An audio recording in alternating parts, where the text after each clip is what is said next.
आज एक षड्यंत्र चल रहा है पूरे देश में,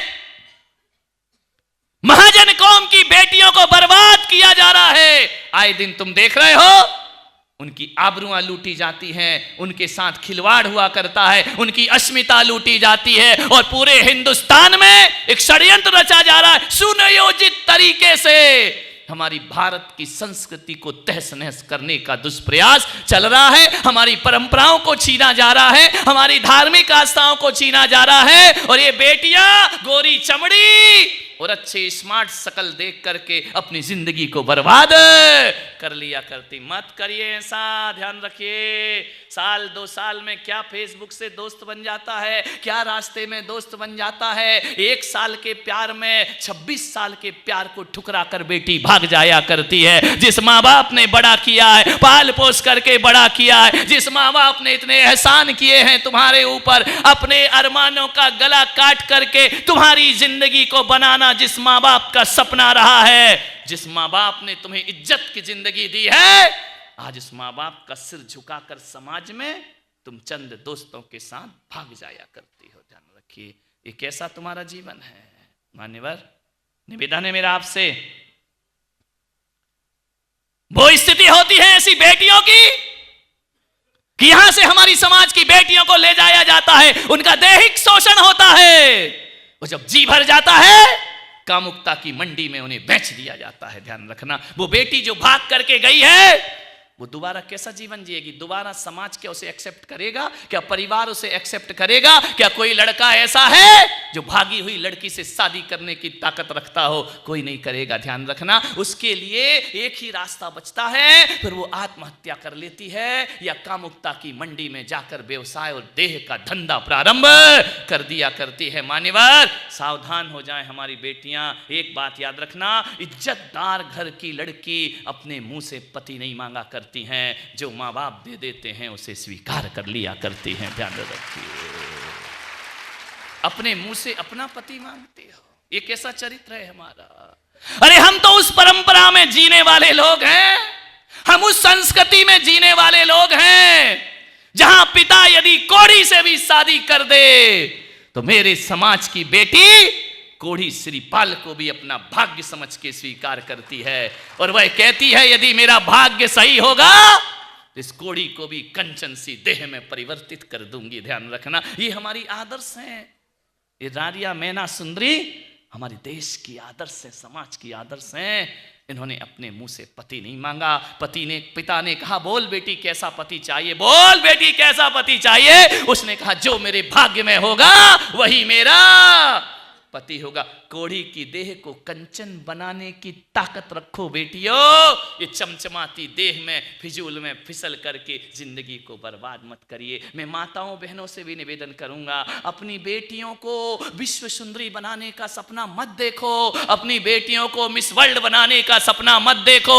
इतना आधुनिकता में मत ढालो कि मेरी बेटी मिस वर्ल्ड बनेगी, मिस यूनिवर्स बनेगी, विश्व सुंदरी बनेगी। मैं पुलक सागर सपना देखता हूं, तुम माँ बाप होके बेटी को विश्व सुंदरी बनाने का सपना देखते हो, और मैं संत होके कहता हूं मेरी समाज की बेटी विश्व सुंदरी नहीं, मेरी समाज की बेटी तो ब्राह्मी सुंदरी और मैना सुंदरी बनना चाहिए। एक आदर्श स्थापित करना चाहिए, सीता जैसी सती बनना चाहिए। ध्यान रखना, सीता ने लाख प्रलोभन देने के बाद भी, 2 वर्ष तक रावण की लंका में रहने के बाद भी ना रावण के वैभव पर निगाह डाली, ना रावण की शक्तियों पर निगाह डाली, ना रावण की उपलब्धियों पर निगाह डाली। उसने कहा होगा 3 खंड का अधिपति रावण, मेरा पति तो वनवासी राम ही हुआ करता है, उसके अलावा कोई और मेरा पति नहीं हो सकता है। ध्यान रखिए, कोई आकर्षण में नहीं फंसी सीता। ध्यान रखना, 1000 प्रलोभन दिए तुझे लंका की महारानी बना दूंगा। सीता ने कहा मैं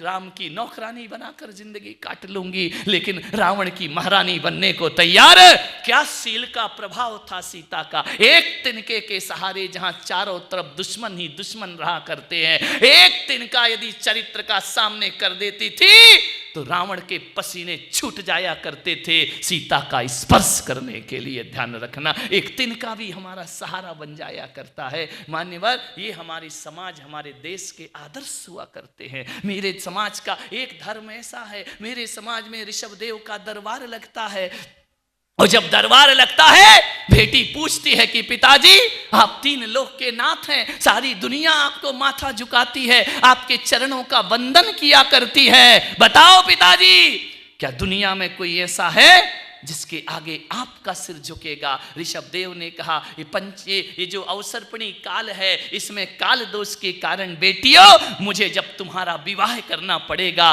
तो मुझे तुम्हारे पति के सामने मस्तक झुकाना पड़ेगा। मेरे समाज की बेटी कहती है 3 लोक के नाथ मेरे पिता जिसे सारा ब्रह्मांड प्रणाम करता है, हम तुच्छ बेटियों के कारण हमारे पिता का माथा झुके। मेरी समाज की बेटी कहती है हम आजीवन ब्रह्मचर्य धारण करते हैं, हम विवाह नहीं करेंगे लेकिन अपने पिता का माथा झुकने नहीं देंगे। क्या आदर्श रहे उनके, आजीवन उन्होंने विवाह नहीं किया। ध्यान रखना, ब्रह्मचर्य की स्थापना करने वाली कोई देवी इस धरती पर हुई सबसे पहले तो ऋषभ पुत्री ब्राह्मी और सौंदर्य हुआ करती हैं। विचार करिए, सोचना है आपको, कहां गए वो आदर्श हमारे। ये ऐश्वर्या राय, ये दुनिया भर के कलाकार फिल्मी, ये तुम्हारे आदर्श बन रहे हैं। ध्यान रखना, महापुरुष आदर्श नहीं बने। मैं पुलक सागर आपसे कहता हूं ये दर्द है, एक पीड़ा है मेरी। ये फिल्मी हीरो हीरोइन तुम्हारा आदर्श है, ये तुम्हारा कैरेक्टर है, ये तुम्हारा चरित्र है।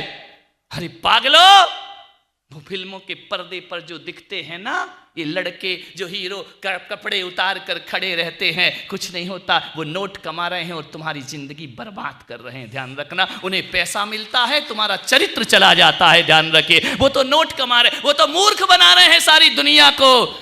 जितना सर्वनाश इस देश का पिक्चरों ने किया है उतना इस संस्कृति को तहस नहस कोई नहीं कर पाया, अंग्रेज भी नहीं कर पाए। ध्यान रखना, मुगल भी नहीं कर पाए।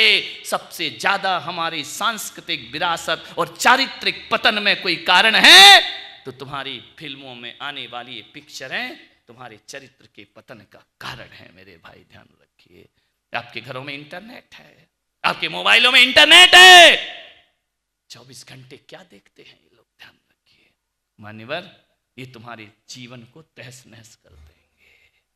ये हमारे आदर्श कैसे हो सकते हैं? हमारी आदर्श सीता है, हमारी आदर्श द्रौपदी है, हमारी आदर्श चंदन वाला है, हमारी आदर्श मैना सुंदरी और सुरसुंदरी हमारे जीवन का आदर्श हुआ करती है। आपसे निवेदन करता हूं इन बेटियों को इतने आधुनिक मत बनाओ। आप विश्व सुंदरी भी बन गई ना तो जिस सड़क से गुजरेंगी लोग सीटे बजाएंगे। लड़के ध्यान रखना, ये तुम पे तंज कसेंगे, ये तुम्हारे रूप पर आकर्षित होंगे, ये तुम्हें कामुकता की दृष्टि से देखेंगे। और यदि किसी शहर के बीच बाजार से भी कोई बेटी यदि सफेद वस्त्र पहनकर निकलती है तो कामुक से कामुक बेटा भी साध्वी समझ के उनके चरणों को प्रणाम कर लिया करता है। ये हमारा चरित्र है। अच्छे वस्त्र पहनो, अच्छे तरीके से रहो। विचार करिए, एक बेटी मेरे पास आई, बोले महाराज मेरी मम्मी बहुत खराब है। तो मैंने कहा बदल ले। क्या कर सकता हूं मैं, खराब है तुम। मैंने कहा क्यों खराब है? बोले मेरे पापा बहुत खराब है। मैंने कहा सब खराब है, तू ही एक अनोखी पैदा हुई घर में।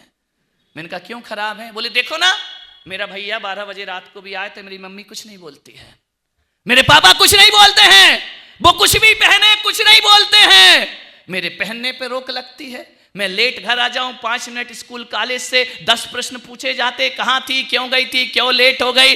विचार करिए, मैं कुछ भी करूं मेरे कपड़ों पर रोक है, मेरे बोलने पर रोक है, मेरे घूमने पर रोक है, मेरे यहां वहां जाने पर रोक है। हमारे साथ ये दोयम व्यवहार क्यों होता है? भैया के साथ तो कुछ नहीं होता, वो कुछ भी करे, पापा कुछ नहीं बोलते, मम्मी कुछ नहीं बोलती है। मैंने कहा एक बात ध्यान रख बेटा, तेरी मम्मी बहुत अच्छी है, तेरे पापा बहुत अच्छे हैं। बोले खाक अच्छे हैं, थोड़ी सहेली के यहाँ चला जाऊं तो 10 फोन करती है, कहाँ है, क्या कर रही है। मैंने कहा एक बात बता, मैं मालेगांव की बेटियों से भी निवेदन करना चाहता हूं कि आपके घरों में किसी के घर में तो होगा ना, एक आध हीरा तो होगा, हीरे की अंगूठी तो होगी ना। आप बताइए, हीरे की अंगूठी को माँ बाप कहाँ रखा करते हैं? एक डिब्बी में रखते हैं ना, डिब्बी के ऊपर एक डिब्बा होता है, डिब्बा के ऊपर एक डिब्बा होता है, फिर वो अलमारी में जाता है, अलमारी के अंदर लॉक होता है, लॉक के लॉकर के अंदर एक और लॉकर होता है। कितने संभाल करके हीरे को रखा जाता है। हीरे को ऐसा नहीं रखा जाता है। लेकिन जब बाजार से सब्जी भाजी लाओ तो बताओ किस लॉकर में रखते हो? बेटी बोली वो तो ऐसे ही डाल देते हैं डोलची में। मैंने कहा एक बात याद रख बेटा, जो सब्जी भाजी हैं वो बेटे हुआ करते हैं, वो जो हीरा है वो बेटियां हुआ करती हैं। ध्यान रखना, बेटी हीरा है, हीरे को संभाल के रखना पड़ता है। ये लड़के सब्जी नहीं, यहां के लड़कों की बात नहीं कर, कहीं भी पड़े रहे, इनसे क्या लेना देना है। ध्यान रखना, बेटी घर की इज्जत है। ध्यान रखना, बेटी घर का चरित्र है। विचार करिए, बेटी को बहुत संभाल के रखना पड़ता है। आज माँ बाप इस हालात में, इस वातावरण में बेटी को जन्म देने से डर रहे हैं। ध्यान रखिए, एक बेटी पैदा हो जाए तो एक बाप सोचता है, वो ऐसे जीता है, ऐसे जीते हैं मां बाप। एक बेटी को पालना हाथ पे अंगार रखने जैसा है। ध्यान रखना मान्यवर, मैं बेटियों से निवेदन करूंगा, विचार करना है।